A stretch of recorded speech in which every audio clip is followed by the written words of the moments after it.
Mesdames, Messieurs, bonsoir. Je vous souhaite la bienvenue sur le plateau de la Grande Team. Ravi de vous retrouver ce soir. Installez-vous confortablement et regardons le sommaire. Sommaire, au menu de la Grande Team, LGT News, Ligue 2. Leader à la différence de but devant Isca, l'Africa a-t-il compromis ses chances de retrouver l'élite? Ça fait l'actu. Bonne émission sportive sur la 3.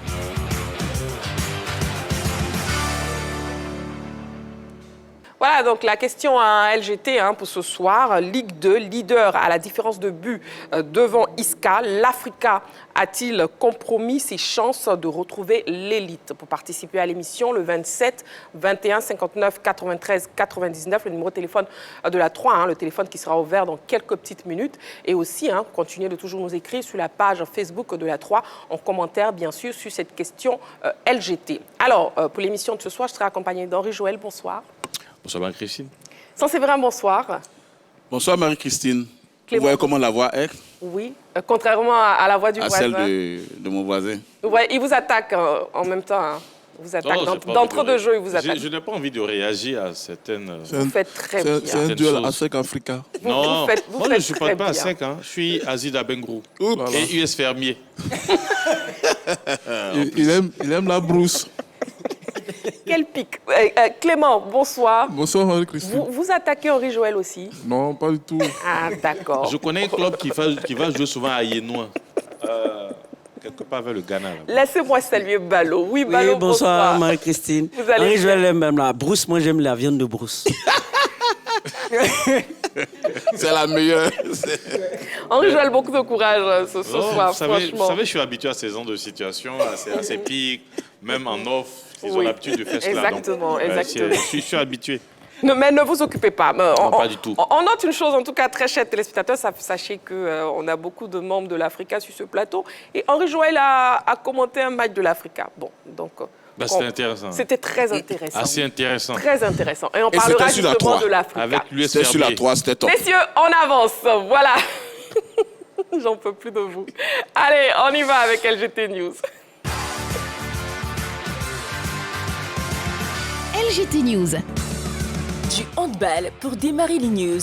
Championnat national, Abidjan, HBC et le Red Star se font respecter. Vainqueur de la Supercoupe de Côte d'Ivoire il y a quelques jours, Abidjan Handball Club chez les dames et le Red Star chez les hommes ont remis le couvert le week-end dernier lors de la journée inaugurale du championnat national. Opposé à la SOA au Palais des Sports de Trècheville, Abidjan HBC s'est largement imposé 48-19. Le Red Star, pour sa part, n'a eu aucune peine à se défaire des militaires. Score final 32-22. D'autres rencontres ont meublé cette journée inaugurale. Chez les dames, l'Africa Sport s'est remis dans le sens de la marche après sa défaite en Supercoupe. Les Verts et Rouges ont battu National HBC 25-16. Littoral a eu raison de Djibois 27-14. À noter que la deuxième journée est prévue le week-end prochain.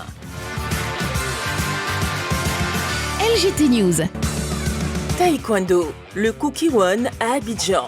L'instance mondiale du taekwondo qui officialise les grades sera sur les bords de la lagune Ébrié pour un séjour.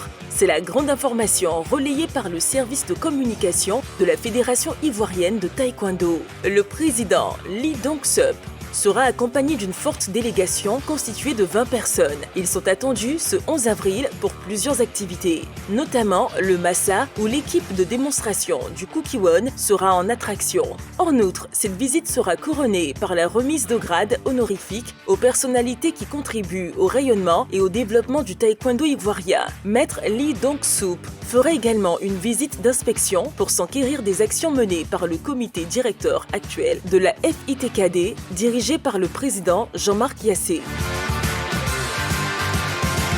LGT News.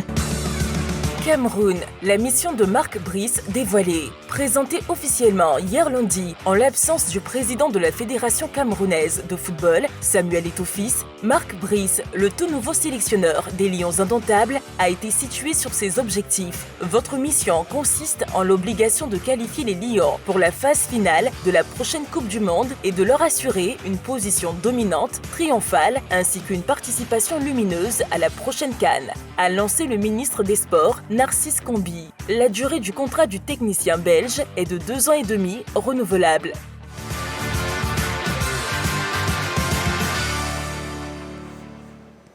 Voilà, nous sommes en direct sur la 3 jusqu'à 22h. Nous commençons maintenant le débrief des news, la première rubrique LGT News. Cristiano Ronaldo, on parle de son carton rouge. Oui, absolument. Lors de la Super Coupe d'Arabie Saoudite face au rival historique Al Hilal, un club qui est titré au niveau national en ce qui concerne le championnat d'Arabie Saoudite, qui a plus de titres d'ailleurs que Al Nasser. Mais si on prend l'ensemble des trophées, Al Nasser a plus de trophées. Donc c'est pour dire que l'équipe de Al Hilal est superbe. C'est une équipe qui carbure très fort en championnat en ce moment.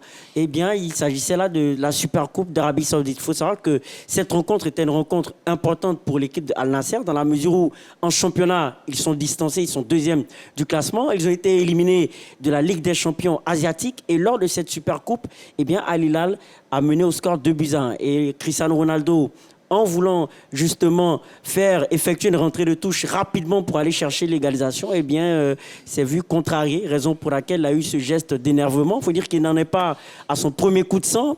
Lors de la défaite du Portugal face à la Slovénie, il était sorti en colère et durant toute sa carrière, ça a été un comportement récurrent de la part de Cristiano Ronaldo. Aujourd'hui, c'est un joueur assez âgé, 38-39 ans. Oui. Donc là, c'est le moment d'appeler un peu de sagesse et un peu de retenue par rapport à son comportement. C'est vrai que c'est un vainqueur, c'est un compétiteur, mais il faut véritablement un peu plus de calme parce que c'est un modèle pour l'ensemble d'une jeunesse et que dans les années qui viennent, il va prendre sa retraite. Il faut laisser donc une bonne image par rapport à cette retraite. Bien sûr, exactement. Vous l'avez très bien dit, Balo. Hassan Kamara reçoit un prix, Saint-Séverin. Oui, je suis heureux pour lui. Heureux pour lui parce qu'en décembre dernier, il faisait partie de la dernière liste, en novembre-décembre, la trêve internationale. Il faisait partie de la dernière liste, mais il a été sorti au dernier moment avant la CAN. Il avait pris ça difficilement, comme tout bon footballeur, évidemment. Et vous savez qu'au bout de cette campagne-là, il y a eu le titre des éléphants. Il aurait mérité de l'avoir parce que Gasset l'avait appelé en tant que second latéral gauche pour suppléer Ghislain Conan. Malheureusement, face à la Gambie, pour le match des éliminatoires de la Coupe du Monde qui a eu lieu en Tanzanie, il n'avait pas été bon et donc il avait été sorti. Et là, il refait une santé en club, une très belle saison d'ailleurs qu'il est en train d'effectuer. Je me rappelle de son but qui est à l'image là, son but face au Torino en championnat, un but exceptionnel. C'est un joueur qui, depuis Nice, fait le boulot. Il fait le boulot. Malheureusement, il n'a toujours pas eu la pleine confiance des sélectionneurs qui l'ont eu sous leur coupole, notamment Patrice Baumel et donc Jean-Louis Gasset. Mais ça, c'est déjà bon dans l'optique du mois de juin où les éléphants devront encore défendre les couleurs pour les éliminatoires du mondial face au Gabon et ensuite au Kenya. Ouais. Hassan Kamara est là, il est présent, il connaît le groupe éléphant et donc il pourrait rendre d'énormes services pour FAEMS. En tout cas, hier, lundi, il a été honoré par son club en Italie. Oui, Clément. Oui, tout à fait. Je pense qu'il y a un regain de forme au niveau de Hassan Kamara qui, à un moment donné, frappait aux portes de la sélection. On a pensé avoir déniché le nouveau Tieni Siaka ou encore Atu Boka parce qu'il sortait d'une saison exceptionnelle avec l'OCG Nice. Donc, je pense que, à un moment donné, il était quand même titulaire en équipe nationale. Après, son transfert à Watford où il ne va pas confirmer. Il y a également les blessures qui vont l'éloigner des pelouses. Et puis, on sait que quand tu fais un bon moment sans jouer au football, tu commences à régresser, tu commences à perdre un peu en termes de niveau. Mais là, il revient petit à petit. Maintenant, ça fait plus de 7 matchs qu'il est titulaire indiscutable avec Udinese. Il est même à un but et une passe décisive face à la Lazio de Rome. Donc je pense que c'est un garçon qui commence à retrouver en termes de capacité physique également et de rythme.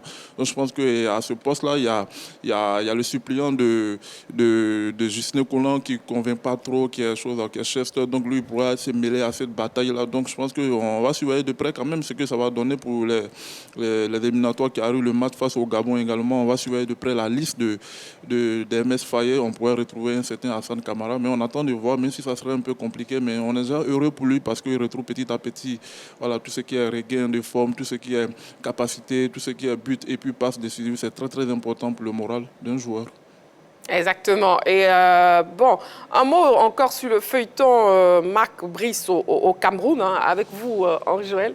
Oui, ça ressemble à un feuilleton. Allez, on va faire plusieurs épisodes. Là, nous sommes à l'épisode où le sélectionneur arrive, mais qui n'a pas quand même l'autorisation de la FECAFOOT, il n'a pas les droits Hein. Pour l'instant, si on peut dire les droits, il n'a pas l'autorisation d'entrer dans les bureaux de la FECAFOOT. Normalement, c'est dans les bureaux de la fédération qu'il doit avoir, qu'il doit être accueilli. Et surtout, c'est là-bas qu'il doit avoir lui-même ses propres bureaux pour travailler. Oui. Peut-être qu'il va travailler au ministère des Sports parce que son meilleur ami, c'est le ministre des Sports camerounais. Alors déjà, on connaît ses missions. Les missions, c'est quoi? Qualifier le Cameroun pour la Coupe du Monde et surtout faire une bonne prestation. Bon, ça déjà, on sait, le Cameroun se qualifie souvent pour la Coupe du Monde. Le Cameroun fait partie des équipes africaines ou des nations africaines qui ont déjà franchi le premier tour de cette compétition. Alors, qu'est-ce qu'on peut demander de mieux au Cameroun aujourd'hui, à un sélectionneur qui vient prendre le Cameroun? C'est peut-être d'arriver là où le Maroc est arrivé, c'est-à-dire en demi-finale. Et pourquoi pas peut-être la finale. Mais ils n'ont pas osé quand même donner, je dirais, le niveau auquel le Cameroun, un niveau auquel le Cameroun devrait, ou un niveau que le Cameroun devrait atteindre dans cette compétition. Ensuite, pour la CAN, c'est encore peut-être plus clair où on parle de participation lumineuse. Si on parle de participation lumineuse, c'est que c'est gagné. Donc, l'objectif assigné par le ministre des Sports au nouveau sélectionneur Marc Brice, c'est de gagner la CAN. Ça, au moins, nous sommes situés sur cet objectif-là. Mais en ce qui concerne une bonne participation en phase finale de Coupe du Monde, bon, on ne sait pas une qualification et puis une bonne participation. Là, on ne sait pas à quel niveau le Cameroun doit atteindre à la prochaine Coupe du Monde, si bien évidemment ils sont qualifiés. Ils sont qualifiés, oui. Alors, l'épisode, comme on l'a dit, le feuilleton, ça veut dire que jusqu'à présent, du côté des Tofis, c'est pas...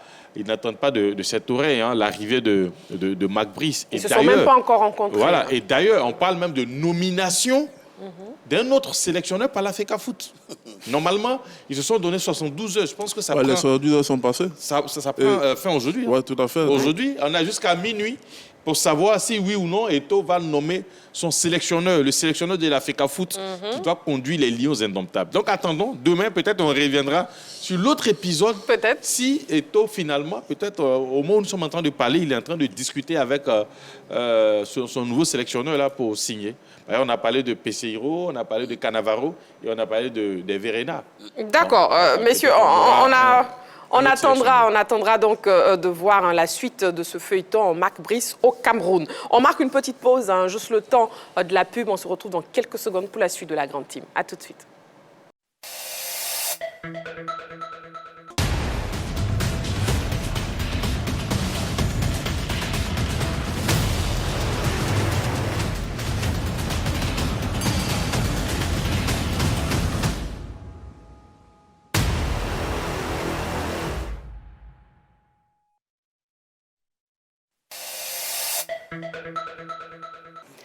Voilà, nous sommes de retour sur le plateau de la grande team, votre émission essentiellement sportive. Et ce soir, nous allons passer maintenant au focus.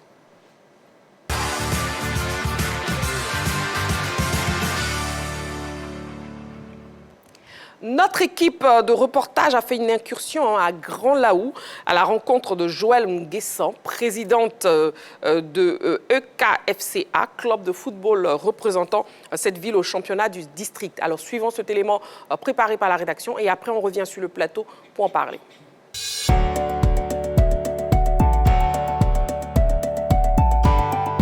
Je tiens à remercier un très grand monsieur, monsieur Nguessan, le ministre des lycées professionnels artisanal, qui a opté pour ce projet-là qui est sport, études et formation et qui nous a permis d'être au lycée professionnel, qui nous a permis d'être dans ce grand bâtiment avec toute une cuisine, une salle pour mieux les recevoir, des dortoirs très propres, plus de 500 lits qui nous ont été donnés pour pouvoir recevoir nos enfants. Nous pouvons loger 320 élèves ici, dans ce bâtiment-là. Le club, il est constitué de 2 différentes catégories. Nous prenons à partir de 14 ans, 15 ans, 16 ans, 17 ans, 18 ans et 20 ans, jusqu'à 21 ans pour pouvoir jouer le district parce que nous jouons le district cette année. La grande autorité de la ville, qui est monsieur le maire, Ali Sissoko, voilà, qu'il faut vraiment remercier. C'est lui qui nous a vraiment permis de cette grande réflexion du lycée.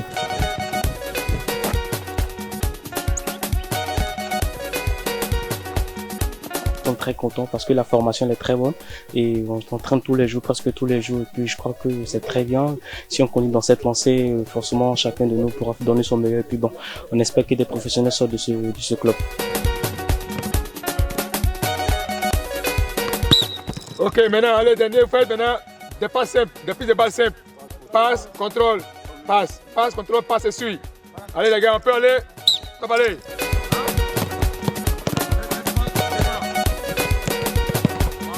On apprend les savoirs de football, et tout ce qui est base, BABA, technico-tactique et physique. Bon, je pense qu'ils sont arrangés pour certains, mais on arrive à les recadrer et je pense que tout se passe bien. Fais-toi plaisir d'abord avant de monter sur le terrain d'abord. Bon, donc moi je sens que du plaisir. Chacun ses objectifs ici. Il faut dire que les enfants viennent de divers horizons. Et chacun vient ici avec son éducation. Et nous essayons un tant soit peu de pouvoir les guider, les éduquer, les orienter, travailler avec eux dans le bon sens, afin de les amener à être des professionnels de demain. Et vraiment techniquement, tout le monde s'améliore parce que j'étais venu au début, je ne savais pas jongler. Au bout d'une semaine, tout va très bien. Et puis voilà, chaque matin, on travaille beaucoup plus avec le ballon. Je dois dire que ce n'est pas facile. Hein. Ceux qui disent que le ballon est facile, il faut être dedans d'abord avant de savoir.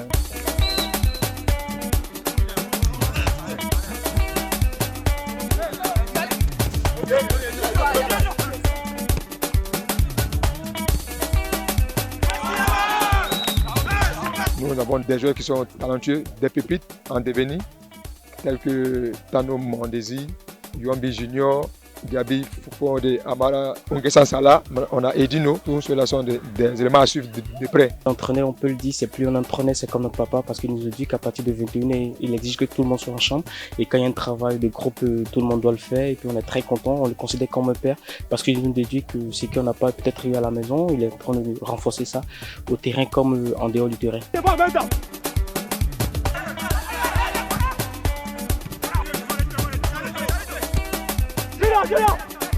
Voilà, la plupart essaient de traverser pour aller en Europe pour dire qu'ils vont pour le foot. Et moi, vivant en Europe, je sais que quand ils arrivent, c'est pas le foot qui les accueille. C'est autre métier, mais pas le foot. C'est un métier très correct et très humble parce que ça nous éloigne de beaucoup de trucs.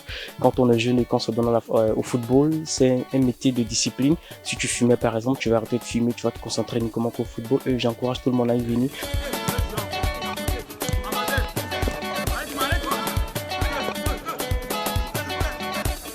Moi, j'ai décidé vraiment de mettre ce club en place pour vraiment soutenir. Et puis, la Côte d'Ivoire regorge tellement de talents qu'il faut vraiment les aider. Pratiquement plus de 20 licences à fonds propres.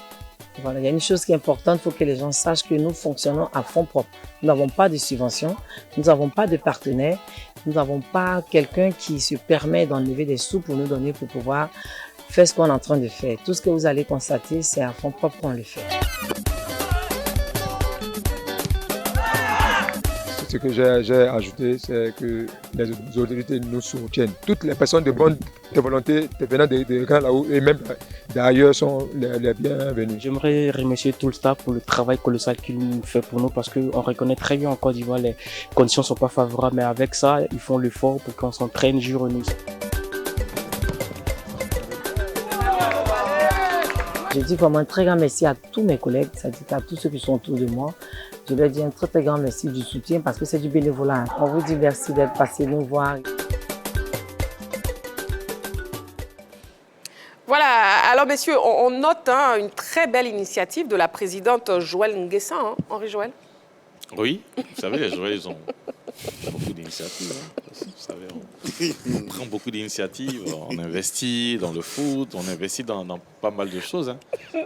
Très belle initiative. J'ai interrogé la mauvaise personne. Ça, c'est vrai. En commençant par vous. Oui, belle initiative. Vous savez, elle a débuté par une grosse détection. C'était, si ma mémoire est bonne, je pense que j'y étais même d'ailleurs à ces reportages avec Henri Joël en 2021. Avec qui? En 2021. Et elle a mis sur pied cette équipe-là avec des partenaires européens. Comme on aime le dire en Afrique, elle a vraiment fait tout sous fonds propres. Et donc, maintenant, elle a réussi à trouver un terrain dans sa ville, à Grand Laou. Et elle a mis beaucoup de moyens en termes d'investissement. Elle avait même convoyé certains amis, certaines connaissances là-bas pour la préparation, pour la cuisine, pour la préparation de l'équipe, les équipements et tout ça. C'est une dame qui aime le football. Durant les élections en Côte d'Ivoire, ici, beaucoup de personnes ont pu s'apercevoir de sa passion. Les élections à la Fédération ivoirienne de football en 2020, beaucoup de personnes ont pu s'apercevoir de sa passion. Ça a commencé en 2020, ça s'est terminé en 2022. Et Joël Nguessan a toujours été du combat. Elle a promis avoir une équipe féminine. On espère que ça va arriver parce que dans les images, là, je ne vois que les hommes pour l'instant. C'est par là qu'elle commence, mais il faut savoir que c'est une vraie passionnée qui a décidé d'aller très loin, de déjà commencer à partir des saisons prochaines à jouer le championnat des districts. Donc, c'est à encourager. Il faut des initiatives comme ça parce qu'il y a tellement de jeunes qui sont sur le carreau dans les villes de l'intérieur du pays. Tout n'est pas qu'à Abidjan. Donc, il faut aussi savoir faire de grandes choses à l'intérieur pour concerner toute la jeunesse ivoirienne, surtout qu'on est dans l'année de la jeunesse. Bien sûr, mais elle rencontre aussi certaines difficultés, hein, Clément.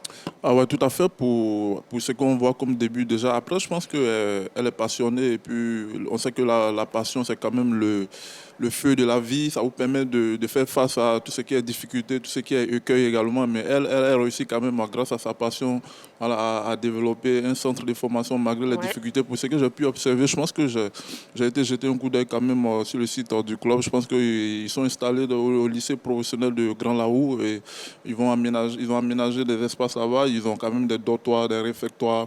Ils ont même une piscine qui veulent construire tout ça avec des petits ou encore des petits bassins également. Donc je pense qu'ils auront bientôt un terrain synthétique puisqu'ils s'entraînent sur le terrain naturel du lycée professionnel. Je pense que c'est encouragé quand même parce que tout ce qui est formation, c'est la formation qui est le salut de tout ce qui est football dans un pays. Et si elle emprunte cette voie-là, je pense qu'on doit l'encourager. Pourquoi pas hisser le football de la localité de Grand Laou au premier plan, c'est ce qu'on va lui souhaiter. Après aussi, pourquoi pas bousculer le monde également. On a vu des dames qui sont quand même dans ce domaine-là, comme Barbara Gonzalez, la vice-présidente de Simba FC, qui aime également le football, qui est douée pour tout ce qui est structuration de clubs et autres. On va lui souhaiter également de faire le même parcours que Barbara Gonzalez. Ouais. Donc je pense qu'on va l'encourager dans tout ce qui est formation parce que moi, la formation, c'est quand même ce qui va faire qu'on aura tout ce qui est champion, tout ce qui est bonne graine également dans notre football.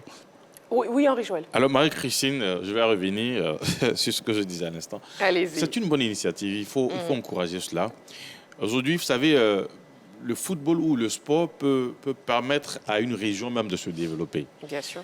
Il y a de cela des années, Tanda, on ne connaissait pas trop Tanda, la ville de Tanda. Il a fallu que l'équipe de l'Est Tanda quand même commence à jouer les premiers rôles dans notre championnat pour qu'on puisse connaître réellement double champion d'ailleurs. Tanda.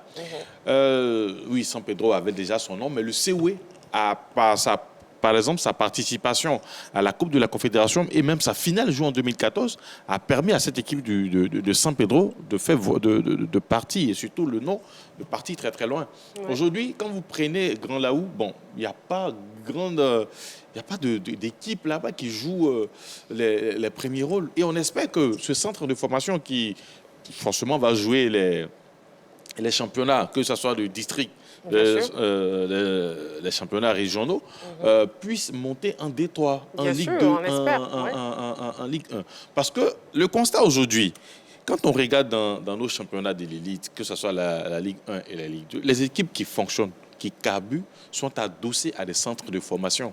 Quand vous prenez le Racing, c'est un centre de formation. Quand vous prenez l'équipe de Zoman, c'est pareil.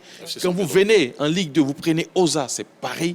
Donc aujourd'hui, les centres de formation, je pense que c'est la base. Et normalement, chaque équipe en Ligue 1, heureusement qu'on fait quand même violence sur les équipes là, pour les obliger, bien sûr, à avoir des centres de formation, même si souvent, ce n'est pas ce à quoi on s'attend. Mais quand même, déjà, le travail qui est fait est bon. Maintenant, en ce qui concerne l'espace, petit à petit, avec peut-être les moyens qui vont rentrer, ils vont pouvoir arranger les choses, ils vont pouvoir professionnaliser certaines situations. Mais déjà, il faut l'encourager pour ce qu'elle fait. Voilà, surtout pour cette initiative. En tout cas, félicitations à la présidente de EKFCA, Madame Joël Nguessan. Le temps imparti pour le focus est à son terme. Maintenant, j'aimerais aussi signifier que les matchs de la Ligue des champions qui ont lieu actuellement viennent de prendre fin. Donc, Arsenal, Bayern le score, hein, 2 buts partout. Et Real City, 3 buts partout. Voilà. On passe maintenant à l'actu.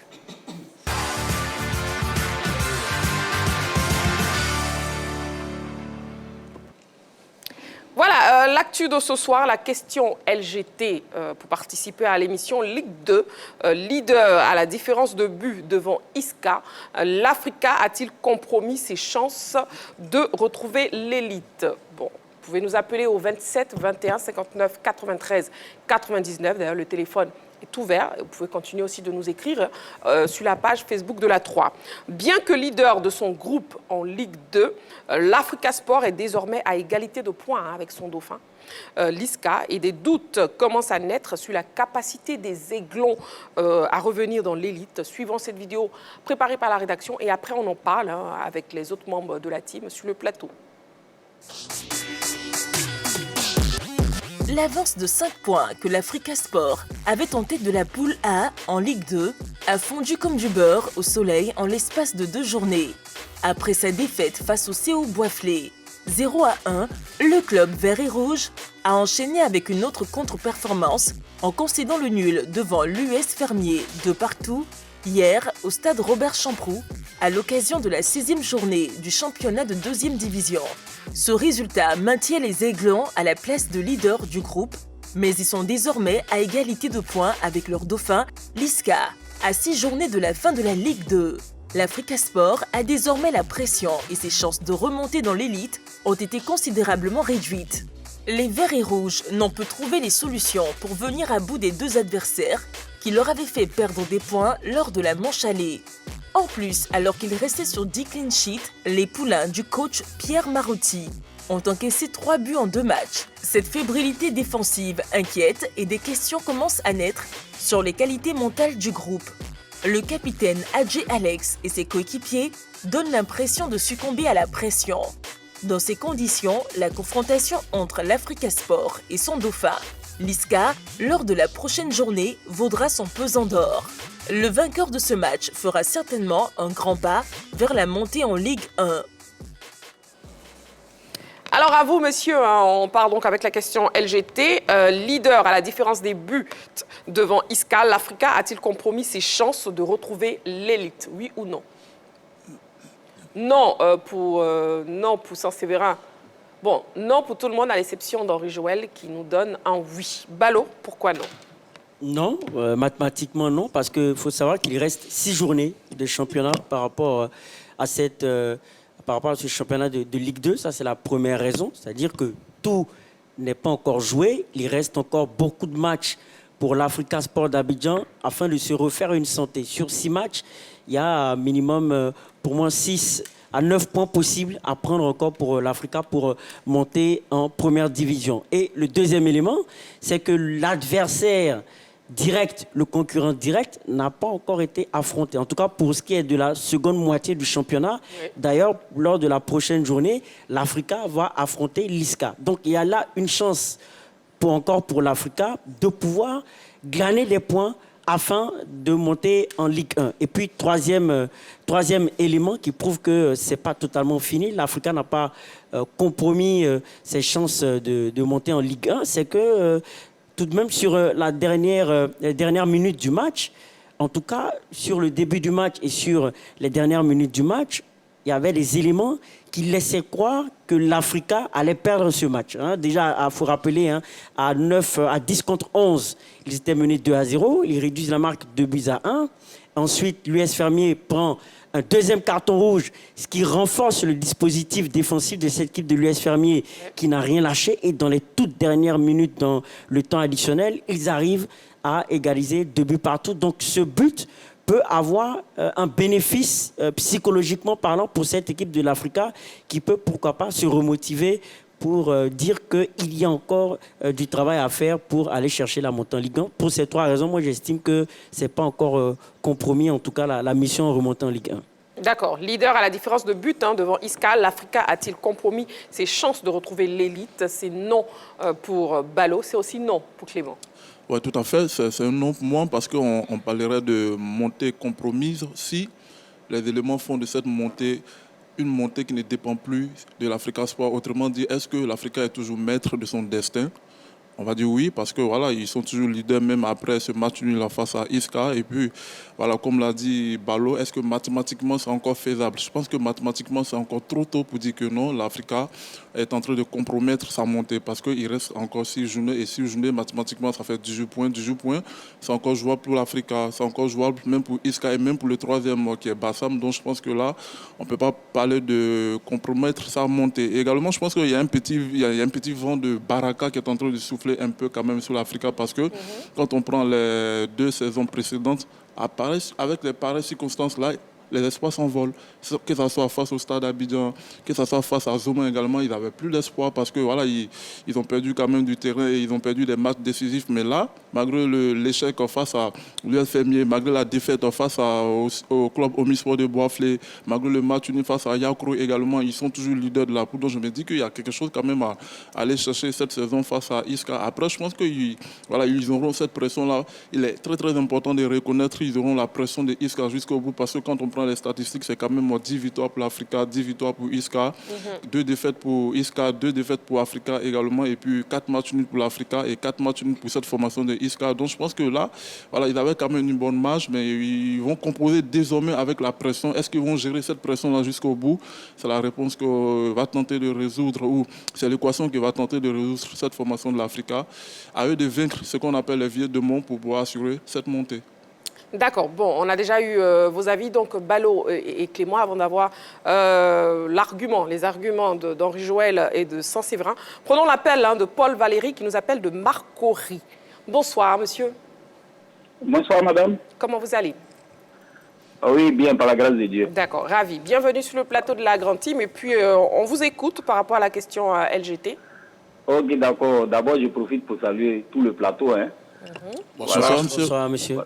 Voilà. Ben, que c'est difficile de vous avoir. Ça fait près de 2 mois que je cours derrière un appel. Et vous avez réussi aujourd'hui. Donc, vous allez réussir les prochaines fois. Ne vous inquiétez pas. Ok, d'accord. Bon, je voudrais simplement dire que l'Africa n'a pas totalement compromis ses chances de monter. D'accord. C'est vrai que on sent la pression sur les joueurs de l'Africa. Voilà, parce que déjà, le résultat que Isca a fait le dimanche, leur a vraiment mis la pression et c'est cette pression qui a fait qu'ils ont déjoué. Donc, on sent une fébrilité, c'est vrai, au niveau mental de cette équipe-là. Mais je pense qu'ils ont toutes les chances en main. D'abord, premièrement, ils affrontent Isca pour la prochaine journée. Donc, ça veut dire que là, ils sont maîtres de leur destin. Il suffit de gagner. Et même s'ils ne gagnaient pas, au-delà de ce match, il va rester encore 5 journées. Et 5 journées en Ligue 2, c'est beaucoup. Quand quelqu'un te distance de 3 points, ou bien de 5 points, vous l'avez vu tout à l'heure, les 5 points sont revenus à 0. Voilà, donc, pendant ces 6 journées qui restent, je pense que l'Africa a la chance de maintenir le cap et de monter en Ligue 1. Mais il y a une chose que je voulais relever. Allez-y rapidement, oui. On ne sent pas les dirigeants de l'Africa Sport. On a l'impression que cette équipe dirigeante de l'Africa gère l'équipe de l'Africa comme on gérait, par exemple, un club de division régionale ou bien de district. Parce qu'on ne peut pas jouer ce genre de match sans motiver les joueurs. C'est pas possible. Tu ne peux pas jouer un match de ce niveau où quand tu gagnes, tu prends le large pour aller vers la montée sans qu'on ne promette ou bien on ne motive les joueurs réellement avec des primes ou bien vraiment des offres qui puissent motiver les enfants. Et ça, il faut que ce côté-là, les dirigeants de l'Africa voient ça. Et si ça serait ainsi, vraiment, ça sera difficile. Même si les enfants ont la volonté de mouiller le maillot, ça sera difficile pour eux. Et j'interpelle vraiment l'équipe dirigeante de l'Africa qui change la manière de manager l'équipe de l'Africa Sport. D'accord. Voilà, c'était mon point. Voilà. Très bien. C'est bien noté, en tout cas. Merci beaucoup, monsieur Paul Valéry, qui nous appelait de Marcory. Merci pour votre participation. L'avis, maintenant, on reste toujours dans le non, l'avis de Saint-Séverin. Bon, les arguments. Non, simplement parce que on ne peut pas dire d'un club qui est leader de sa poule qu'il a compromis ses chances d'être champion. Non, au contraire. Quand on est leader, ça veut dire qu'on va vers la victoire finale au terme de la saison. Non aussi parce que l'Africa Sport, contrairement aux 2 saisons précédentes, a toujours son destin en main en ce moment précis de la saison. L'année dernière, l'équipe était au coude à coude avec Zoman FC et à cette période-là, les espoirs étaient déjà perdus. Mais là, l'Africa a son destin en main parce que lors de la 17e journée, la prochaine journée donc, l'Africa rencontre Iska, qui est son dauphin. Les deux ont le même nombre de points. À la différence de but, l'Africa a plus 12 et Iska a plus 9. Et ce match-là sera très déterminant. Mais les joueurs de l'Africa savent, et les dirigeants aussi le savent, que lors de la phase aller, l'Africa a battu Iska 2-0. Lors de la phase aller, la dynamique de l'Africa, où les victoires se sont succédées jusqu'à ce que la CAN arrive, c'était après la victoire face à Iska. Quand l'Africa a battu Iska l'année dernière, ils ne se sont plus arrêtés. Ils ont aligné les victoires de la 5e journée à la 12e, jusqu'avant la CAN.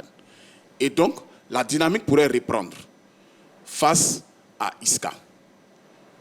Je ne m'inquiète pas parce que l'effectif de l'Africa aujourd'hui est un effectif aguerri. Il y a beaucoup d'anciens joueurs du championnat qui font partie de cet effectif-là avec des joueurs comme Okubi, des joueurs comme Kanouté Clément, des joueurs comme Abrogwa Louis, et il y a aussi des jeunes pousses exceptionnels comme Seri Dadje Messi qui est l'un des meilleurs canons du club. Mieux, les dirigeants ont pris la pleine mesure. Ils ont tiré des leçons de ce qui s'est passé l'année dernière. On a reproché beaucoup de choses à l'Africain. On a dit qu'ils n'ont pas fait ce qu'il fallait pour que le club monte. Et un de nos appelants vient de le signifier tout à l'heure. La dernière fois, j'étais au siège du club. J'ai parlé avec le président Kouyotea Nassis. Cette année, il a vraiment mis le paquet en ce qui concerne la montée. Et la montée est l'objectif principal. L'Africain est engagé sur deux fronts. La Coupe nationale et le championnat. Mais la priorité, c'est vraiment le championnat pour revenir dans l'élite. Le club a encore ses chances. Il est leader de sa poule. Son coach, les joueurs sont conscients de la tâche qui les attend. Les moyens sont là. Et donc, non, l'Africa n'a pas compromis ses chances de monter. D'accord, très bien, ça c'est vrai. On a un appelant, on a M. Ibo Constant qui nous appelle de Yopougon à Naneret. Bonsoir, M. Ibo. Bonsoir, Marie-Christine, bonsoir, la Grande-Tille. Bonsoir, M. Ibo. Bonsoir, M. Ibo. Voilà, bienvenue donc sur le plateau de la Grande-Tille, et puis on vous écoute par rapport à la question de ce soir. Bon, pour répondre à votre question, effectivement, l'Africa n'a pas compromis, on appelle ça sa montée en première ligue. Mais en même temps, je pense que nous sommes très inquiets. Voilà, très inquiets de la dernière sortie des membres associés de l'Africa. Voilà, aujourd'hui, nous sommes pratiquement au coude à coude avec l'équipe de Iska. Iska, oui. Oui, maintenant, il nous reste 6 journées. Je pense que c'est énorme. Voilà, c'est énorme. Le coach devrait vraiment mentalement travailler sur le mental. Vraiment galvaniser ces jeunes gens-là pour pouvoir vraiment aller jusqu'au bout. Voilà, sinon c'est vrai que c'est pas encore perdu, mais vraiment nous sommes beaucoup inquiets. Inquiets, 5 buts aujourd'hui, coude à coude, c'est vraiment inquiétant. D'accord. Voilà, sinon rien n'est encore perdu. D'accord, rien n'est encore perdu, mais vous êtes cependant légèrement inquiet. On va dire ça comme ça. Inquiet, ouais. D'accord, il n'y a pas de souci. Merci beaucoup, M. Ibo Constant, pour votre participation. Merci beaucoup. Sur la page Facebook de la 3, on a Apes Kwame qui nous dit « L'Africa s'est mise seule en difficulté. Rien n'a encore joué. Tout est possible pour chacune des 3 équipes de cette poule A. » La question LGT donc de ce soir, je vous la redonne, hein, Ligue 2, leader à la différence de but devant Iska. L'Africa a-t-il compromis ses chances de retrouver l'élite pour participer le 27, 21, 59, 93, 99? C'était non hein, pour Saint-Séverin, pour Clément et aussi pour Ballot. Et c'est plutôt oui pour Henri Joël. On vous écoute. Oui, pour plusieurs raisons. Oui, pour plusieurs raisons. Déjà, pour répondre à certaines affirmations tout à l'heure, Saint-Séverin disait que sur la dernière saison, l'Africa n'avait pas son destin entre les mains. Oui. Si l'Africa avait son destin entre les mains lors de la dernière saison, parce qu'il suffisait à l'Africa de battre l'équipe de la GIR. Agir de Guibérois, oui. Et voilà, c'était la montée. Ils se sont fait battre par la GIR de Guibérois 3-1 et de l'autre côté, Zoma a gagné. Donc l'Africa est restée à quai. Avant l'autre saison, c'était pareil avec le Stade d'Abidjan. Il fallait battre le Stade d'Abidjan. Ils se sont fait battre par le Stade d'Abidjan. Aujourd'hui, ils avaient un matelas de 5 points par rapport au poursuivant direct qui est Isca. Et il n'arrive pas à gérer cette pression-là. Aujourd'hui, il se retrouve au même nombre de points que Isca. Donc, dit que l'Africa n'a pas compromis ses chances, je ne sais pas, bon, qu'est-ce qu'ils appellent compromettre sa chance dans ce cas de figure. Un club qui est leader, avec 5 points d'avance sur son poursuivant direct, et qui aujourd'hui se retrouve au même nombre de points que ce poursuivant direct, je pense qu'ils se sont mis en difficulté. D'autant plus que l'Africa va rencontrer cette même équipe de Isca à la prochaine journée. Alors, là, je dirais, la force ou bien le côté psychologique est du côté de quel club? Je pense que c'est Isca. L'Africa va jouer sous pression face à Isca. Ouais. Et là, ce n'est pas fait pour arranger cette équipe de l'Africa qui, je le répète, n'arrive pas à gérer la pression. Vous savez, quand l'Africa joue, les membres associés mobilisés, d'ailleurs, bon, je les salue parce qu'ils sont tout le temps présents, ils apportent ce supplément d'âme à l'équipe, mais ils mettent beaucoup de pression. Et les joueurs le ressentent sur le terrain. Maintenant, est-ce qu'au niveau du banc, on arrive à évacuer cette pression-là pour permettre aux joueurs de jouer à l'aise comme il le faut? Par exemple, dans le match d'hier, face à cette équipe de l'US Fermier, l'équipe s'est retrouvée à 10 avant la fin de la première période. À la 30e minute, il y a eu un carton rouge. Mais bizarrement, cette équipe de l'US Fermier jouait mieux après le carton rouge que quand ils étaient à 11. Parce qu'en face, je ne sais pas, il y avait et la précipitation et la pression des supporters. Et je pense que, puisque moi j'étais au commentaire du match, je pense que les joueurs n'ont pas pu gérer cela. C'est vrai qu'après les 2 buts, là, ils étaient dos au mur et ils ont réagi. Mais ils ont réagi à la fin et surtout quand il y a eu aussi un deuxième carton rouge pour un joueur de l'USFA qui finalement a terminé le match à 9. Donc, la gestion de la pression jusqu'à présent, surtout sur ces 3 saisons, je pense que l'Africa n'arrive pas à le faire. Quand il s'agit de faire face à ce qui est important, à ce qui est crucial pour permettre à l'équipe d'aller de l'avant, ça devient difficile. Et on l'a constaté sur ces deux matchs. Et je pense que je ne le souhaite pas pour l'Africa. Par contre, je suis en train de souhaiter que l'Africa reste où l'Africa rencontre des difficultés. Mais sur le match face à Isca, ça va être compliqué pour cette équipe d'Africa. D'autant plus que sur les 3 dernières journées, on parle de Africa et de Isca, mais il y a aussi un 3e club qui se signale, qui est l'USC Bassam. Bassam va rencontrer Isca et l'Africa qui sont devant. L'Africa rencontre l'équipe de Bassam à 3 journées de la fin du championnat. L'Africa va rencontrer ensuite Isia Wazi, qui va se battre pour se maintenir. Et l'Africa va aller à Korogo pour rencontrer l'US Kyologo. Ok, donc, quand très bien, Joël, vous êtes un peu long maintenant. D'accord. Leur chance de monter. On vous a bien compris. Vous avez parlé justement du match Africa-US Fermier.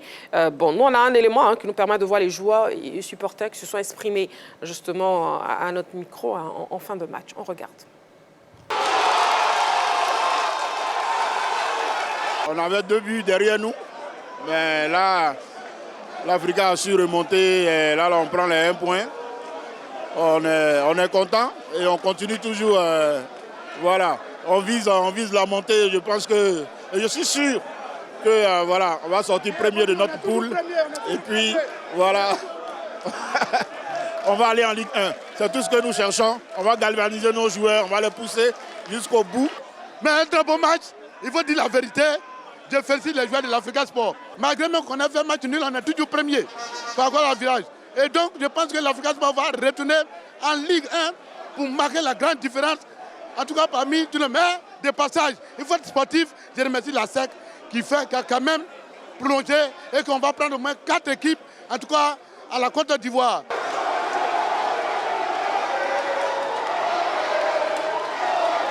On vient de Yamoussoukro avec une défaite. On avait à cœur de renouer avec la victoire ce soir. Malheureusement, nous savons que nous sommes attendus sur tous les matchs. Et il faut continuer à travailler. Ça ne sera pas facile. Il n'est pas écrit qu'on allait gagner tous nos matchs. Mais nous allons nous battre finale par finale pour aller chercher cette montée. Actuellement, nous sommes attendus par tout un chacun. Toutes les équipes nous attendent. Donc, actuellement, nous traversons un moment difficile, très difficile. Ce n'est pas facile de revenir à 2-0, on est mené, et revenir dans le match à 2-2. On a bataillé, on sait que ça va être dur. Tous les matchs qu'on va jouer, ça va être dur, ça va être difficile pour nous. Tous les matchs vont être une finale. Mais avec Dieu, on va arriver. On avait en face de nous une grande équipe qui est l'Africa Sport. Voilà, on n'avait pas droit à l'erreur. Je félicite d'abord l'équipe d'Africa parce que là, ils n'ont pas démérité. On avait du mal à sortir du bal pendant les premières mi-temps parce qu'ils étaient en bloc. Ils possédaient très bien le ballon, ils arrivaient à sortir sur le côté. À la deuxième mi-temps, le coach a donné les consignes, on essaie de respecter.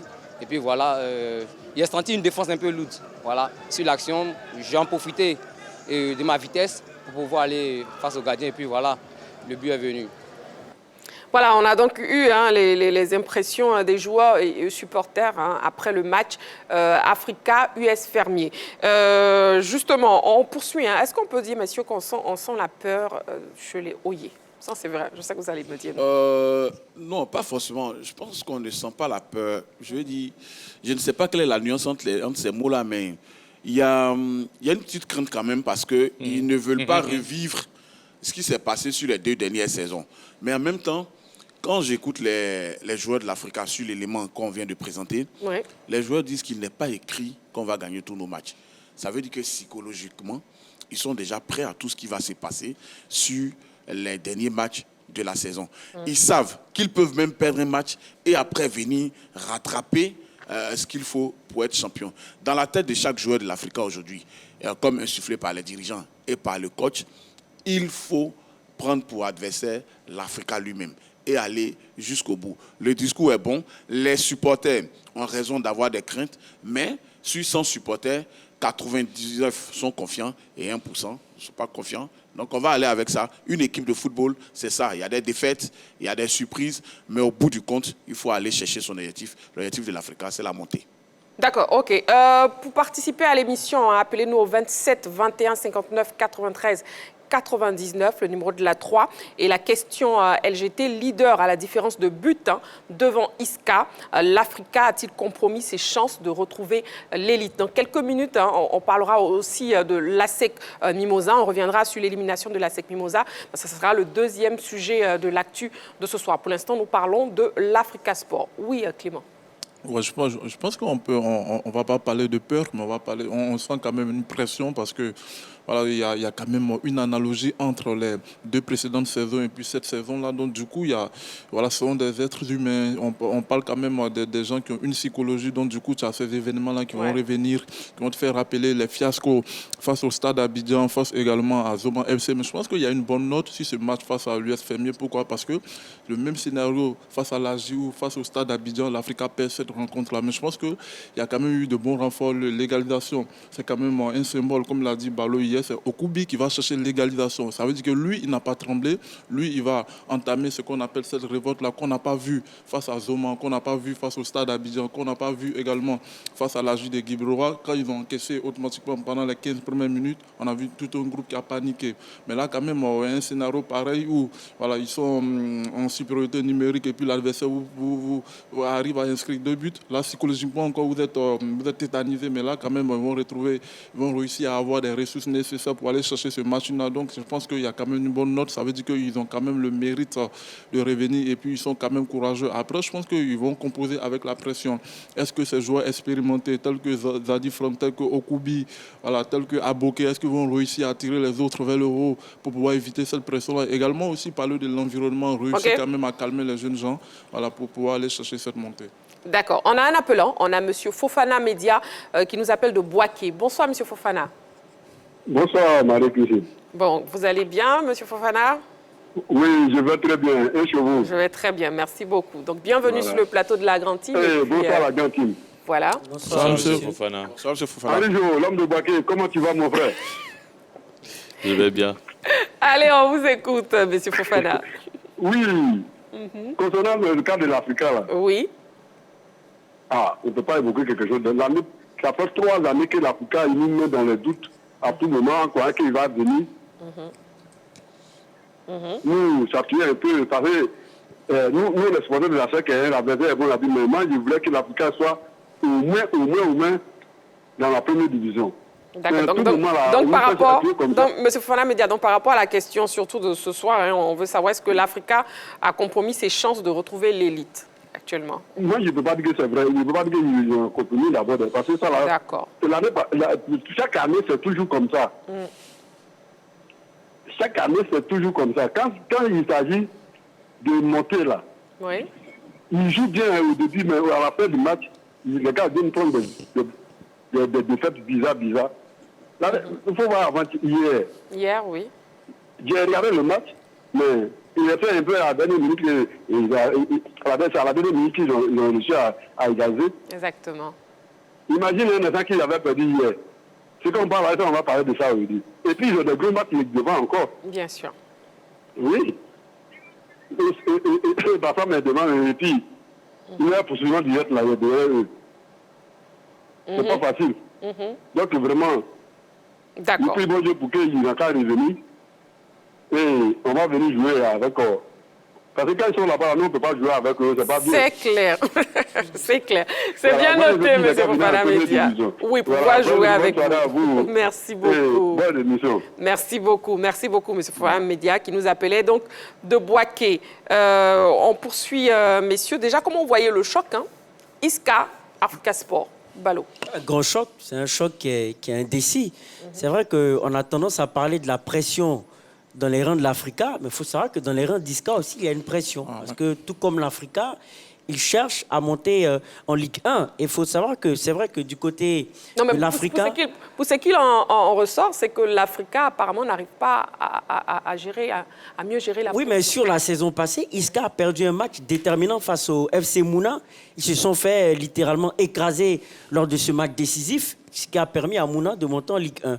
C'est vrai que pour l'Africa, c'est un peu plus récurrent que cette équipe de Iska, mais sur la dernière saison, Iska également a flanché lors d'un match décisif, ce qui nous donne finalement un match très très indécis entre Iska et l'Africa Sport d'Abidjan, avec une pression de part et d'autre. On parle un peu plus de pression dans les rangs de l'Africa, parce que l'Africa est un grand club ivoirien qui aspire à monter en Ligue 1. Donc, sincèrement, ça sera un très très beau match. C'est une équipe qui est très technique, qui sait jouer au football, qui a de l'habilité technique.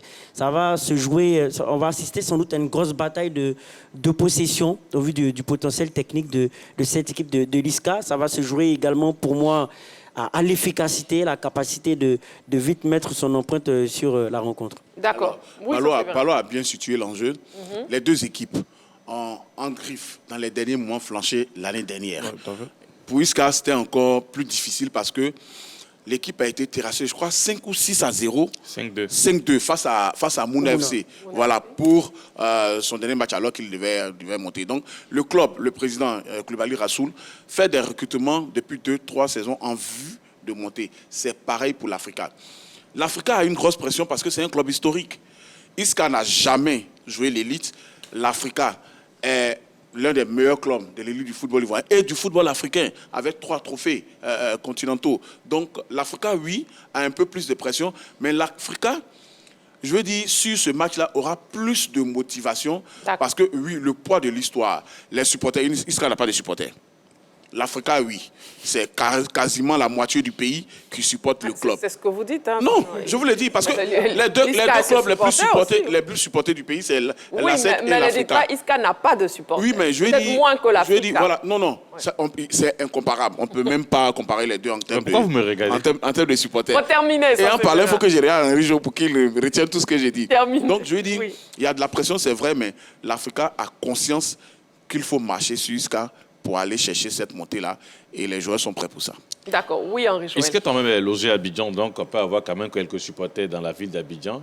Quand on essaie de faire un peu le rapport, l'équipe de la J de Guy Bérois qui bat l'Africa 3-1 la saison passée, est dans l'ouest de la Côte d'Ivoire.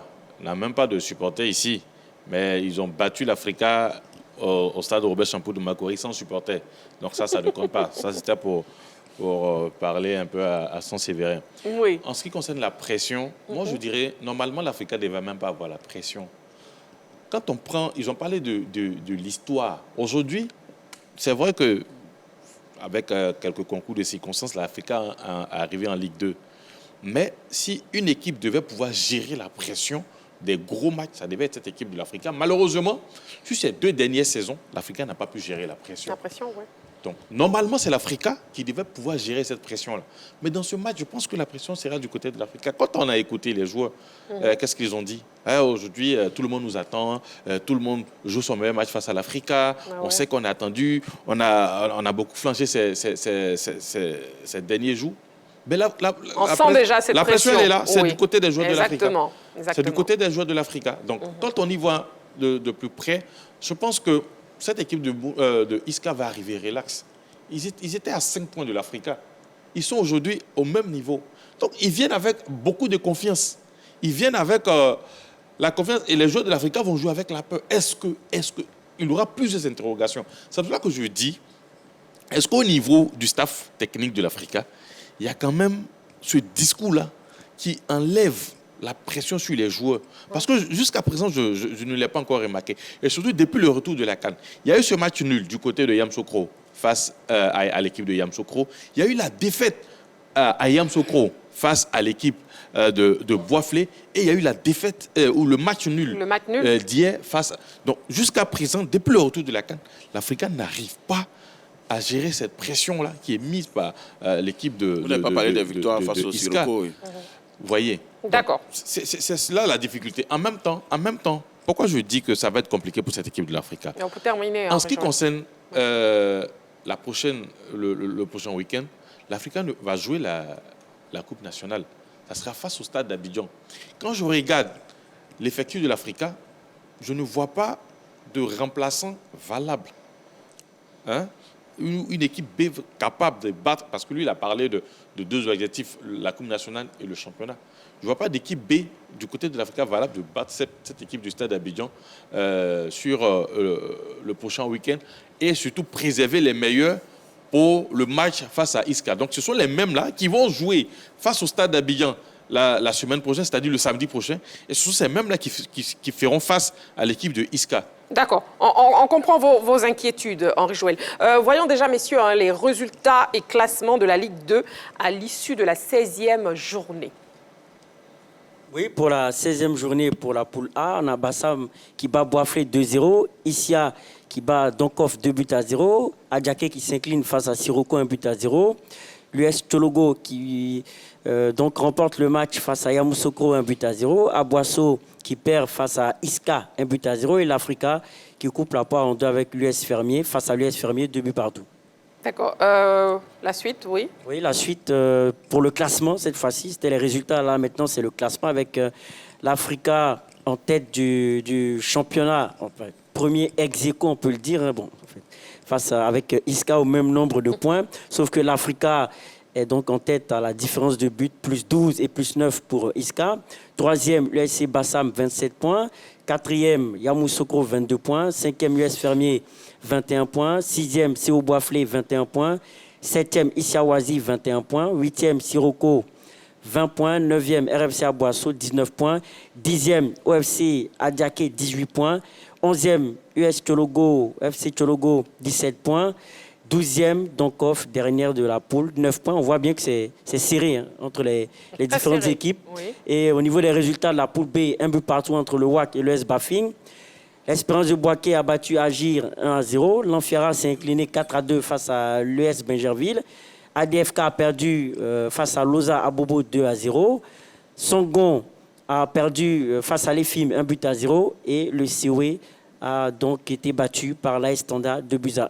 Et pour le classement de la poule B, on a Oza, la grande surprise de ce championnat de Ligue 2, qui est un club qui vient de 3e division, il faut le rappeler. Première avec 32 points. Deuxième, ES Bingerville, 27 points. Troisième, EFIM, 25 points. Quatrième, ES Bafing, 25 points. Cinquième, Agir de Guy Bérois, 24 points. Sixième, WAC, 23 points. Septième, L'Anfiara, 22 points. Huitième, Tanda, à égalité de points, 22 points. 9e, ADFK, 21 points. 10e, Songon, 19 points. 11e, Espérance de Boaké, 16 points. Et la lanterne rouge, le COE, 12e avec 5 points seulement. Voilà donc, la question LGT leader à la différence de but devant Isca. L'Africa a-t-il compromis ses chances de retrouver l'élite? Le public sportif ivoirien s'est aussi exprimé sur la question. On l'écoute. Bon, là, moi, je crois que l'Africa n'a pas compromis ses chances. Je sais que l'année prochaine, l'Africa sera en première division. Parce que vous savez, les clubs légendaires, ils ont ce aura-là, tu sais, vous savez, l'aura de la légende. C'est un peu comme ce que le Real Madrid fait ces dernières années. Souvent, arriver à gagner des trophées sans produire un football extraordinaire. Non, il y a ce aura de légende, ce que tu es là, que Dieu a permis que tu étais avant, qui te poursuit. Donc, c'est à cause de ce aura de légende que l'Africa a là, il y a de fortes chances, pour moi c'est sûr et certain, l'année prochaine, on reverra l'Africa dans l'élite. Et en plus de ça, je pense qu'ils vont jouer même les têtes de série. L'Africa étant le leader actuellement, avec quelques goal average par rapport à l'autre. Donc je dirais qu'ils ont plus de chances de pouvoir reprendre encore la tête du championnat. Vu qu'ils sont déjà en tête, c'est déjà une probabilité. Donc ils peuvent toujours rester en tête. Africa a ses chances de retrouver la Ligue 1 parce que vraiment c'est un grand club. Sa place n'est pas en Ligue 2. Il faut qu'il tienne beaucoup et puis avoir des bons joueurs et puis puisqu'ils puissent monter en Ligue 1. Ils ont les chances, ils ont des bons joueurs et un bon coach. Et avec quand même monter en Ligue 1, et le reste, c'est Dieu qui donne. Vu le match que l'Africa vraiment a fini avec deux de part et d'autre, et également l'ISCA qui a vraiment mis les moyens de son côté pour pouvoir gagner son dernier match, a permis vraiment à l'ISCA de pouvoir se rapprocher plus de l'Africa Sport. Du coup, je veux juste dire en fait que l'ISCA vraiment en ce moment met les moyens de son côté pour pouvoir vraiment dépasser ce leader-là. Et l'Africa de son côté également est vraiment, disons, un pied dedans, un pied dehors, parce qu'au dernier moment, c'est le football. Et on sait qu'avec une erreur, tout peut se gâcher à la fin. Voilà, avec une erreur, tout peut se gâcher à la fin, comme l'a dit le dernier intervenant. Bon, on a terminé ce sujet avec l'Africa, le premier sujet donc de l'actu. On va passer à présent au deuxième sujet actu de ce soir qui concerne l'ASEC Mimosa, Ligue des champions CAF. Retour donc sur l'élimination de l'ASEC Mimosa. L'ASEC Mimosa qui n'a pas pu se hisser en demi-finale de la Ligue des Champions. L'élimination des Mimos face à l'Espérance de Tunis laisse planer de nombreuses interrogations. Alors, sur l'avenir du club, messieurs, on en parle. Oui, Balo? Oui, je ne sais pas quel doute ça laisse planer sur l'avenir de l'ASEC Mimosa, parce que l'ASEC Mimosa n'est pas à ce premier échec en ce qui concerne les coupes africaines. Il faut dire que si on revient 2 à 3 ans en arrière, l'ASEC n'était même pas capable d'aller soit en demi-finale de la Coupe CAF ou soit même en quart de finale de la Ligue des Champions. Donc par rapport aux années qui précèdent ces 2 dernières saisons, il faut savoir qu'il y a quand même une avancée incroyable en ce qui concerne les résultats obtenus en Coupe africaine. Et dans le contenu, ça c'est sur les résultats, et dans le contenu, à chaque fois, on sent l'ASEC Mimosa capable, en tout cas, de pouvoir se qualifier. Face à l'USM Alger, en demi-finale de la Coupe CAF, là, c'est une équipe de l'ASEC qui s'était même procuré plusieurs occasions et qui avait péché par inefficacité. Face à l'Espérance de Tunis, c'est par un manque de grands attaquants. Sincèrement, il y a eu une panne offensive, il y a eu une équipe incapable, en tout cas, de faire la différence offensivement grâce à de grandes individualités. Et donc, cela ne vous laisse pas inquiet? Inquiet, non, moi je ne pense pas, parce que c'est une équipe, comme je l'ai dit, qui est en train d'avancer.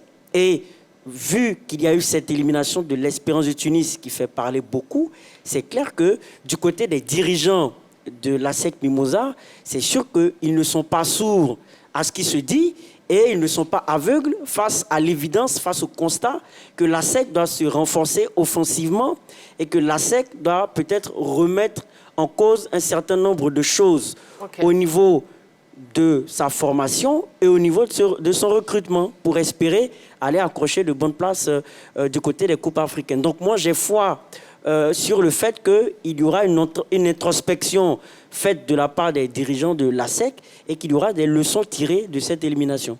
D'accord. Bon, avant de poursuivre avec vous, messieurs, je vous propose déjà d'écouter le coach Julien Chevalier, le sélectionneur de l'ASEC Mimosa, en conférence de presse après le match face à l'Espérance de Tunis. On regarde.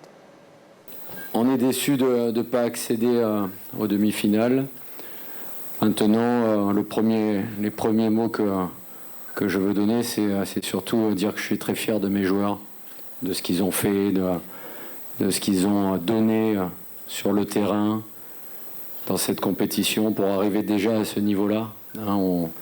quand on regarde un petit peu en rétrospective les dernières performances ivoiriennes en Coupe d'Afrique, on sait que c'est difficile d'arriver là et ils l'ont fait, donc il faut vraiment être fier d'eux et les féliciter pour ça. Après, on est allé au bout de nos possibilités aujourd'hui et ça s'est joué sur une séance de tir au but. Donc c'est le football, on est déçus bien sûr parce qu'on n'est pas qualifié, mais en tout cas moi je suis fier de mes joueurs. C'est ce que vous avez vu, d'essayer de poser des problèmes à cette équipe, que ce qu'ils faisaient était bien.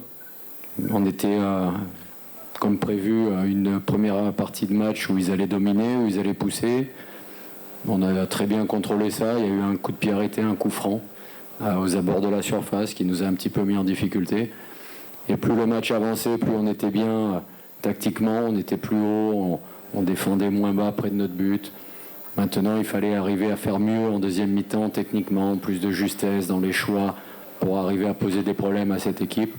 Ce qu'on n'a pas souvent su faire, c'est sûrement un petit peu nos limites actuelles et surtout à ce niveau de compétition face à un adversaire de très haut niveau avec une très grande expérience dans cette compétition, une stabilité dans l'effectif sur différentes saisons. Donc je trouve qu'on a plutôt bien rivalisé puisqu'on les a poussés jusqu'au bout, jusqu'au tir au but, eux aussi. Après ça s'est joué sur cette séance, mais on a vu une soirée avec peu d'occasions. Donc ça veut dire que même s'ils ont peut-être un tout petit peu plus le ballon que nous, ils n'ont pas su énormément mieux l'utiliser. On a su bien défendre. Donc en fait, tout ce qui est maîtrisable, c'est-à-dire la préparation physique, la préparation tactique, on a répondu présent. Mentalement, on est resté dans notre match, malgré les difficultés, malgré la souffrance qu'il pouvait y avoir par moment. Et après, il nous a manqué le talent qui nous manque un petit peu depuis quelques temps. Et ça, c'est beaucoup plus long à développer. C'est souvent même un peu inné. Parce que chaque match a sa vérité. Vous savez, on a utilisé les qualités de Sankara Karamoko à leur maximum, avec des limites aussi que lui pouvait avoir. Tout le monde se plaignait de le voir sur le banc, mais il était efficace qu'en entrant. Vous avez vu qu'on a fini toute la partie de la phase aller avec 4 ou 5 matchs en retard, où il a débuté beaucoup de matchs. Il n'a pas plus marqué que ça. Donc il y a des évolutions, il y a des tempos, il y a des moments. On a utilisé au maximum l'effectif qu'on a pour arriver à ce stade-là, lui en partie. Mais je ne suis pas certain qu'aujourd'hui il aurait existé plus que d'autres. J'ai vu des joueurs qui se sont démenés, mais en face il y avait un adversaire d'une maîtrise tactique, d'une solidité défensive, d'une organisation très forte, et peut-être que lui non plus n'aurait pas existé. Donc il ne faut pas vivre avec ces regrets-là.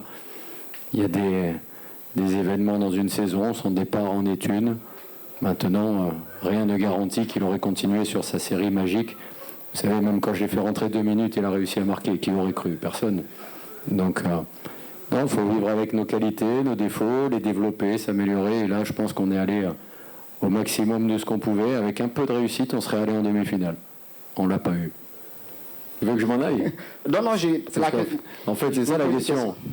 Parce que le reste, je ne vais pas attaquer ma direction. Je connais, je l'ai expliqué déjà après le match de Simba, il me semble, quand toutes les critiques tombaient parce qu'on n'avait pas su gagner un match de reprise de compétition, parce que souvent un manque de lucidité. Donc j'avais rappelé que à cette époque-là, ce qu'avaient fait les joueurs, c'était très bien. Mais il n'y a pas de problème avec la direction parce que je sais où je suis. Je connais les moyens du club, les difficultés qu'ils peuvent avoir. Et c'est pas que la SEC Mimosa. Hein. On verra la suite. Là, on est dans une période un peu difficile. On sait qu'on a perdu beaucoup de joueurs, mais on a perdu beaucoup de joueurs parce qu'on est exposé, parce qu'on a gagné, parce qu'on a performé. Et c'est les aléas parce qu'on ne peut pas retenir les joueurs en Côte d'Ivoire. On verra les équipes qui vont être championnes cette année si c'est pas nous, parce que rien n'est fini. La Coupe nationale, il y aura des équipes grâce à la SEC Mimosa, et c'est pour ça que je disais il faut que les joueurs soient fiers de ce qu'ils ont fait, parce que rien que leur parcours depuis 3 ans va permettre à d'autres joueurs ivoiriens de jouer la compétition africaine. Ce qui n'était pas le cas, il n'y avait qu'un club qui jouait depuis plusieurs saisons. Donc tout ça, on l'a fait avec nos moyens, avec nos difficultés. Et après, il y a des saisons qui sont un peu plus difficiles. Vous allez peut-être dire que je m'enflamme, mais regardez City, ils ne sont pas leaders. Regardez Liverpool l'an dernier. Liverpool l'an dernier dans son championnat. Ben, sur une année moins bien, dès qu'on perd quelques joueurs, et nous, on a su, pendant 3 saisons, perdre des joueurs et performer encore. Cette année encore, on a performé parce qu'en compétition africaine, arriver là, c'est une grosse performance. Et en championnat, on coince un peu sur certaines situations, même si on y reviendra plus tard dans le championnat. Il y a des aléas tout le long du championnat. Donc ça peut arriver, et ça ne veut pas dire qu'on n'est pas d'accord avec la direction. Ça veut dire qu'on évolue ensemble, on cherche à améliorer la situation, à progresser, à se battre pour compenser les difficultés qu'on peut avoir. Et on a rivalisé aujourd'hui avec un ogre africain, avec peu de moyens, parce qu'on en a peu. Voilà, on vient donc d'écouter le coach Julien Chevalier, coach de l'ASEC Mimosa. Messieurs, impression après avoir entendu le coach? Oui, Saint-Séverin. Il est comme tous les coachs, il justifie souvent l'injustifiable, il rejette la faute sur ses joueurs. Pourtant, dans les 2 confrontations face à l'Espérance de Tunis, que ce soit à Radès ou à Abidjan, je n'ai pas vu un schéma tactique extraordinaire. Je n'ai pas vu une maîtrise technique de la part de son équipe. Je n'ai pas vu des transitions impeccables. Je n'ai pas vu une solidité dans la défense et dans l'entrejeu. Donc, je dis, il est quand même en partie responsable de cet échec-là. Quand il me dit que ces garçons, ceux qui sont devant, ne sont pas bons, et que Sankara Karamoko, qui était son meilleur buteur en Ligue des Champions, et même parmi les 3 en championnat, n'était efficace qu'en sortie des bancs, bon. Oui, est-ce qu'il y a du mal à ce qu'un joueur soit efficace en sortie des bancs? Non, il était efficace en sortie des bancs, mais il a sorti l'ASEC de plusieurs situations. Il a fait que l'ASEC était première de sa poule lors de la phase allée de la Ligue des phases de poule de la Ligue des Champions. Donc pour moi, l'analyse du match est faussée de la part de Julien Chevalier. Je crois qu'il n'a pas envie d'attaquer sa direction, mais c'est vrai qu'à son corps défendant, il a souvent perdu, depuis qu'il est là, tous les meilleurs joueurs de son effectif chaque année, et ils ne sont pas remplacés au change. D'accord, ok. Henri Joël, impression justement sur les propos. Je pense qu'il y a un problème d'effectif. Julien Chevalier. Il y a un problème d'effectif. Ça s'est vu pas seulement sur cette saison. Quand on prend l'élimination en Coupe CAF la saison passée, face au club algérien, surtout en aller et retour, la SEC n'a véritablement pas existé. Dans le jeu à Bouaké, l'équipe algérienne était venue pour défendre et ils ont bien défendu. Quand ils sont arrivés chez eux et que la SEC les a rejoints, ça a été un match facile pour eux. Ils ont battu la SEC 2-0 et puis se sont qualifiés. Sur ce match face à l'Espérance de Tunis, vous savez, au fur et à mesure que la compétition avance, on commence à voir, à connaître le réel niveau de chaque équipe. Et quand on voit ceux qui se sont qualifiés, non seulement ce sont des clubs qui ont beaucoup de moyens. Parmi les clubs qui sont qualifiés, la SEC, je pense que c'est la SEC qui a le plus petit budget pour les clubs qui vont aller, qui sont arrivés en quart de finale. C'est la SEC qui a le plus petit budget. Donc, au fur et à mesure on avance, on connaît la compétition, même vous montre le réel niveau de chaque équipe. Et on a vu le niveau de la SEC dans ce match retour face à l'Espérance de Tunis. Donc, il y a un problème d'effectif. Alors, là où peut-être il essaie de faire un peu de la communication, c'est qu'il ne dit pas réellement qu'il a un problème d'effectif. Sinon, il a un gros problème d'effectif. D'accord. Pour vous, il a un problème d'effectif. OK. Jetons un regard, messieurs, sur la liste des principaux joueurs de l'ASEC transférés ces 3 dernières saisons, puisqu'on nous parle du problème de l'effectif. Oui, donc les principaux joueurs transférés ces 3 dernières saisons sont les suivants. Traoré Beni Adama qui part en Suède, Diakité Oumar en Autriche, Konaté Karim également en Autriche, Aziz Stéphane en Tanzanie, Senghone Toseta Claude au Soudan, Sissa Abdul Karim en Afrique du Sud, Kramo Aubin en Tanzanie, Zouzoua Pakom en Tanzanie, Yawa Toula également en Tanzanie, Koulibaly Suleiman en Israël, Zongrana Mohamed en Algérie, Oura Anissé en Afrique du Sud et enfin Sankara Karamoko en Autriche. Voilà, donc en voyant cette liste, Clément, finalement Julien Chevalier, le coach Julien Chevalier a raison. Ouais, je pense que, voilà, comme Henri Jo l'a dit, on voit un coach qui se plaint de la qualité de l'effectif, mais s'il ne le dit pas directement, on sent dans ses propos. Quand on veut faire le champ lexical, quand il dit l'effectif manque de talent, quand il dit qu'il y a un problème de justesse technique, quand il dit également que eux ils ont ce qu'on appelle la stabilité dans l'effectif. Quand il dit également que l'espérance est mieux, ça veut dire qu'il y a des choses chez l'adversaire qui recherchait également dans son effectif. Après, quand tu prends les joueurs vendus, moi, ce qui me dérange un peu, c'est qu'il y a une contradiction entre le projet de la SEC et la philosophie du club. C'est-à-dire, la SEC, à la base, c'est un club formateur. Même depuis 2 années ou 3 années, quand tu prends le 11 de départ, même quand on prend ce 11 de départ face à l'Espérance de Tunis, il n'y a pas assez d'académiciens. C'est-à-dire, il n'y a pas de joueurs qui sortent de l'académie, qui sont dans ce 11 de départ. Là, si on va fouiller même à la limite, je ne pense pas si je vais fouiller le gardien Folie. Voilà, Folie n'a pas été formé à la SEC. Quand je prends les joueurs qui ne sont pas de la formation, tu as Folie, tu as Wonlo, tu as Trabi, voilà, qui ne sont pas de la formation. Donc tu as peut-être 2 joueurs peut-être qui sont du centre de formation qui ont démarré ce match-là. Ça veut dire qu'il y a un réel souci. Ça veut dire qu'on est en train d'abandonner sa philosophie. À l'époque, quand tu prends l'équipe de la SEC Mimosa, dans le 11 de départ, tu peux avoir 8 joueurs qui viennent de l'académie, ou 7 joueurs qui viennent de l'académie. Voilà. Après aussi, il y a ce qu'on appelle les contraintes du football moderne, voilà, qui les obligent à vendre également pour pouvoir assurer leur projet. Mais quand on est coach, face à pareille situation, il n'y a jamais un coach qui serait heureux de voir partir ses meilleurs éléments. Après aussi, quand vous demandez à un gamin, est-ce qu'il veut rester ici pendant plusieurs années ou est-ce qu'il va aller en Europe, je pense que la réponse est claire pour nous tous sur le plateau ici. Alors, et même à notre gamin, si on lui dit, mais ouais, tu fais 10 ans à la SEC ou mais tu vas faire 2 ans au Football Club au Barça, je pense qu'il va choisir clairement le Barça. Après, maintenant, c'est les conditions également que Julien va souligner. Il faut mettre un environnement propice qui va permettre également au club de gagner suffisamment d'argent. S'ils arrivent à gagner suffisamment d'argent, je pense qu'ils pourront quand même retenir quelques joueurs encore, aller recruter des joueurs de qualité. Très bien. Je vous propose également de voir la dynamique actuelle du club avec les résultats enregistrés en 2024, toutes compétitions confondues. On regarde. Oui, donc les résultats en 2024, c'est 0-0 face au Simba SC. Wydad Athletic Club face à la SEC Mimosa, 1-0 pour le Wydad. La SEC face à l'AS Denguélé, 1 but partout. Face à l'Asie, ils se sont inclinés 1-0. Ils ont battu le FC Mouna 1-0. Face au FC San Pedro, ils se sont inclinés 1-0. 0-0 face à l'Espérance de Tunis sur les 2 confrontations. Donc le bilan est le suivant. 8 matchs, 1 victoire, 4 nuls, 3 défaites, 2 buts marqués, 4 buts encaissés. Voilà, bon, avec ces résultats, Balo, est-ce que cela ne vous montre pas qu'il faut changer des choses à la SEC? Non? Oui, je pense qu'on l'a déjà dit. Maintenant, est-ce qu'il faut avoir des doutes sur l'avenir? Là, c'est autre chose. Ça, c'est une autre question. Mais maintenant, sur les résultats actuels, c'est vrai qu'ils ne sont pas bons, mais il faut tout resituer dans son contexte. Okay. Lorsqu'on regarde les 2 résultats, les résultats à la fois en Ligue des Champions et au niveau du championnat national.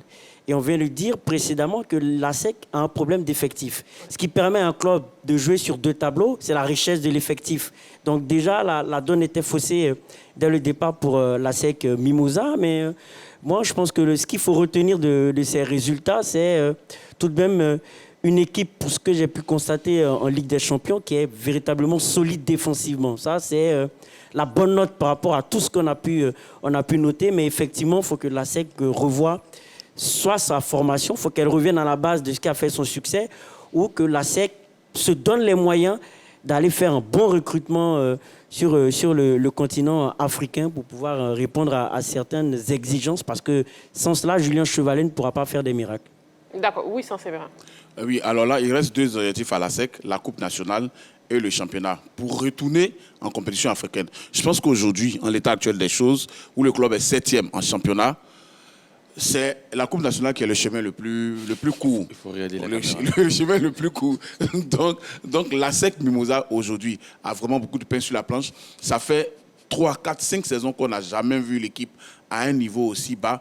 Il faut remobiliser les garçons et donc soit la Coupe nationale, soit le championnat pour revenir en compétition africaine. Si la SEC ne joue pas la compétition africaine en 2025, ça sera vraiment la catastrophe. D'accord, très bien, ça c'est vrai. Et puis arrêtez de regarder Henri Joël.